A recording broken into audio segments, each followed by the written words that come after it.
సాయిబాబా మీకు ఆరతి.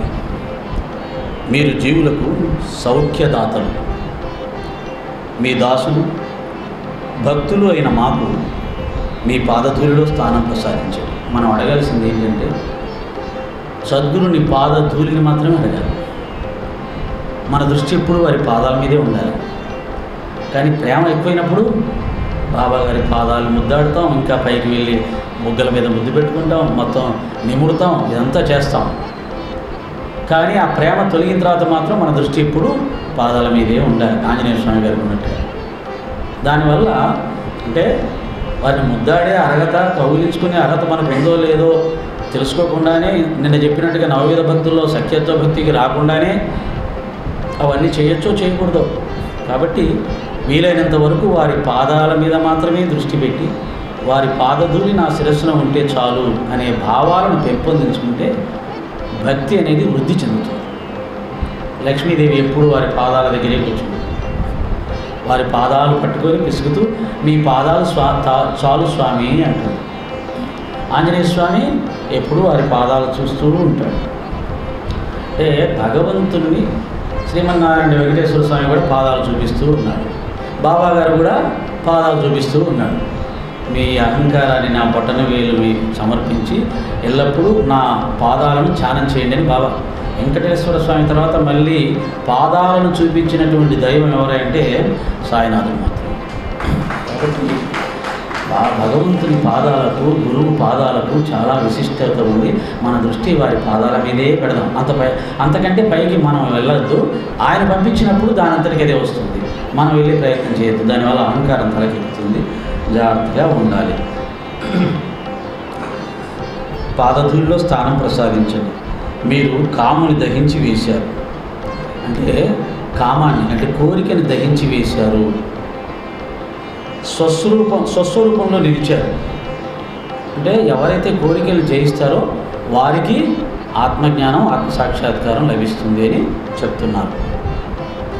ముముక్షు జనులకు మీరు దర్శనమిస్తారు. ఎవరికి దర్శనమిస్తాడు? ఆర్తులకు కాదు, అర్ధార్థులకు కాదు, జిజ్ఞాసులకు కాదు, ముముక్షువులకి దర్శనమిస్తాడు. అంటే నాకు ఇంకా బాబా నువ్వు తప్పితే ఏమీ అక్కర్లేదు, నీవే నా సర్వస్వం, ఈ ప్రపంచంలో నాకు ఇంకేమీ అక్కర్లేదు, ముల్లోకాధిపత్యమైన ఇంద్ర పదవిని ఇస్తానన్నా కానీ దాన్ని నేను తుచ్చమైందిగా భావిస్తాను బాబా, నీ దర్శన భాగ్యం ముందు అని ఎవరైతే అనుకుంటారో వారికి మాత్రమే వారు దర్శనమిస్తారు. మీరు ఎవరి భావం ఎలా ఉంటే వారికి అలా అనుభవాన్ని ఇస్తారు. ఇది చక్కగా అర్థం చేసుకుంటే అయిపోయింది. సమస్యలన్నిటికీ ఒక్క వాక్యంలో సమాధానం చెప్పారు. బాబా ఒక్కడే నాకు దేవుడు, ఇంకెవరు అక్కర్లేదంటే నీ భావం అలా ఉంది కాబట్టి చక్కగా ఆయనే నీకు సర్వస్వంగా, పరమాత్మగా, పరబ్రహ్మగా, ఆనంద స్వరూపుడిగా దర్శనమిస్తాడు. బాబా నువ్వు నాకు శ్రీరామచంద్రుడివి అంటే శ్రీరామచంద్రమూర్తిలా దర్శనమిచ్చి, శ్రీరామచంద్రుడు పరబ్రహ్మే కాబట్టి పరబ్రహ్మకు దర్శనం వల్ల లభించే ఆనందమే ఆయనకు లభిస్తుంది. లేదు బాబా నాకు నువ్వు శ్రీకృష్ణుడివి అంటే కృష్ణుడిగానే దర్శనమిస్తాడు. నీ భావం ఎలా ఉంటే అలా దర్శనమిస్తారు అని ఇందులో స్పష్టంగా చెప్పబడింది. కనుక భావాన్ని అనుసరించి ఆయన సాక్షాత్కారం, అనుభూతి ఇస్తాడు తప్ప నువ్వు చెప్పే ఏదో ఒక సిద్ధాంతానికి కట్టుబడే పరమాత్మ కాదు బాబా అనేది కూడా మనం తెలుసుకోవాలి. దయాఘన ఇదే మీ విధానం. ఏంటంటే విధానం యద్భావం తద్భవతి. నువ్వు ఎలా భావిస్తే నేను అలా దర్శనమిస్తాను. వారే మనకు అభయం ఇచ్చారు. కాబట్టి ఇక్కడ మీకు నాకు పూర్తి స్వేచ్ఛ ఉంది. మీరు ఆయన్ని ఎలా భావించుకోవాలంటే అలా భావించుకోవచ్చు. అంతేగాని ఇలాగే భావించాలి, ఇలా భావిస్తేనే ఆయన దొరుకుతాడు అని మాత్రం మనం అనుకోవాల్సిన అవసరం లేదు. ఇది తెలుసుకోవాలి. మన భావాలు మార్చుకోవాల్సిన అవసరం లేదు. మహర్షపతి బాబా దగ్గర 60 సంవత్సరాలు ఉండి శరీరం వదిలేటప్పుడు రామరామ అనుకుంటూ శరీరం వదిలాడంట. అంటే మహర్షపతి బాబాను రాముడిగా భావించాడు. రాముడిగానే నామస్మరణ చేసుకుంటూ ఉన్నాడు. రామరామ అనుకుంటూనే వెళ్ళిపోయాడు. బాబాగారు అలాగే మోక్షం ఇచ్చారు. కనుక మనం భయపడాల్సిన అవసరం లేదు. ఇది మార్చుకోవాలి, అది మార్చుకోవాలి, ఇలా ఉంటే మనకు దొరకడేమో, లభించడేమో అక్కర్లా. మీ భావం ఎలా ఉందో ఆ భావాన్ని మాత్రం స్థిరపరచుకోండి, ఆ భావాన్ని మాత్రం దృఢపరచుకోండి, ఆ భావాన్ని పెంపొందించుకోండి. అంతకు మించి ఇంకేంటి. మీ చేతలు అగాధములు. ఆయన చేష్టలు మనకు అర్థం కావు. ఇప్పుడు కూడా మన సచిత్ర పెట్టుకొని అదే సమస్య. ఒక చోటేమో అలా అన్నాడు, ఓ చోట ఇలా అన్నాడు, అలా అంటాడు, ఇలా అంటాడు, మనకు అర్థం కాదు.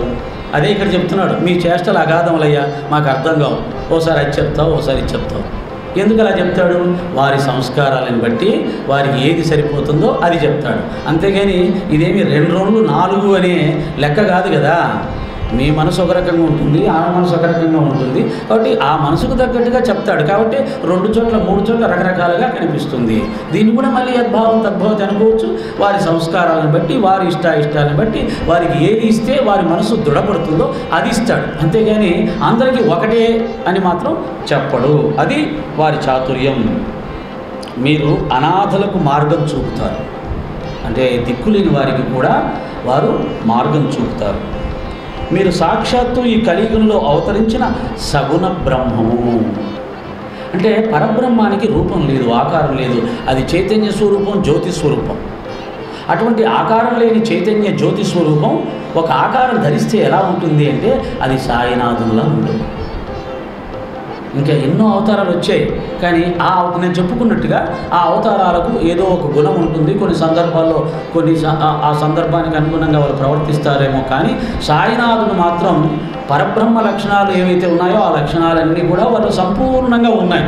సత్యత్ర చదివితే వారి యొక్క గుణాలని వర్ణించేటప్పుడు ఓహో పరబ్రహ్మకి ఇన్ని గుణాలు ఉంటాయా, నువ్వు ఒకప్పుడు అలా ఉంటావు, ఇంకొకప్పుడు ఇలా ఉంటావు, పైకి ఇలా కనిపిస్తావు, లోపల ఇలా కనిపిస్తావు, ఇవన్నీ ఒకదానికొకటి పొసగకుండా కనిపిస్తాయి. పరబ్రహ్మ కూడా ఆ లక్షణాలన్నీ ఉన్నాయి. కాబట్టి పరబ్రహ్మ నుంచి వచ్చిన మనందరిలో ఒకడు దొంగ ఉంటాడు, ఒక మంచివాడు ఉంటాడు, ఒక జ్ఞానం ఉంటాడు, ఒక అజ్ఞానం ఉంటాడు. ఇలా మరి ఇవన్నీ పరబ్రహ్మ స్వరూపాలే. ఈ గుణాలన్నీ అందులో నుంచి వచ్చాయి. కాబట్టి ఆ విధంగా రకరకాలమైన సమస్త గుణాలతోటి సకల గుణాల శోభితుడు రామచంద్రమూర్తి అయితే ఆ తర్వాత తిరిగి అటువంటి పరిపూర్ణమైనటువంటి గుణాలతో కళలతో ఉద్భవించి మనందరినీ ఆనందపరిచినటువంటి పరబ్రహ్మ ఎవరైనా ఉన్నారంటే అది సాయినాథుడు మాత్రమే. అందుకనే నువ్వు సగుణ పరబ్రహ్మ స్వరూపుడివి అని చెప్పడం జరిగింది. దత్త దిగంబరుడే మీరుగా అవతరించారు.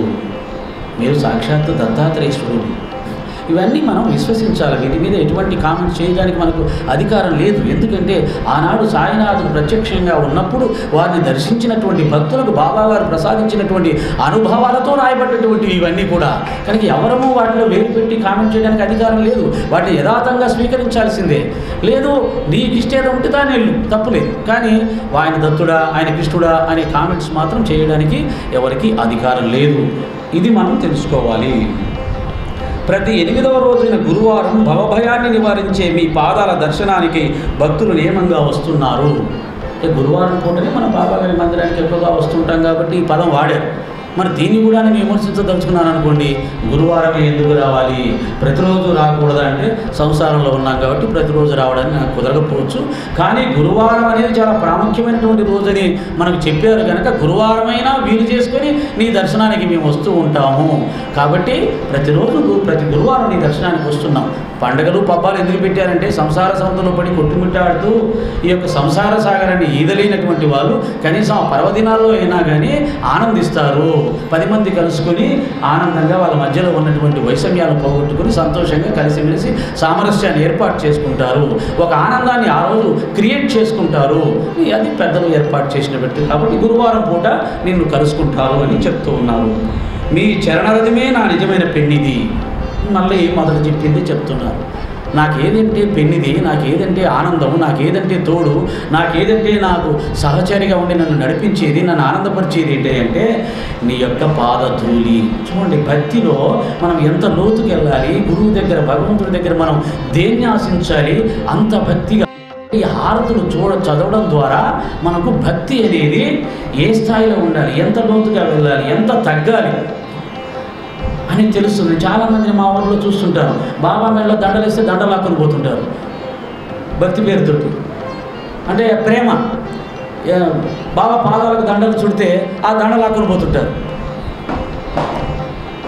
అలాగే బాబా పాదాలకి త్రిపుండ్రాలకి చూస్తే ఆ త్రిపుండ్రం ఉన్న బొట్టు తీసి మనం పెట్టుకుంటాం, ప్రేమ. కానీ దానివల్ల ఆయనకి చేసిన అలంకరణ చెడిపోవట్లా. ఆ అలంకరణ చూసి ఎంతోమంది ఆనందిస్తారు కదా, అది నీకోసం కాదు. నువ్వు ఒక్కరికి పెట్టుకుంటే మరి మిగతా వాళ్ళందరూ పెట్టుకోవడానికి, 4 పెట్టుకుంటే చేసిన అలంకరణ పోతుంది.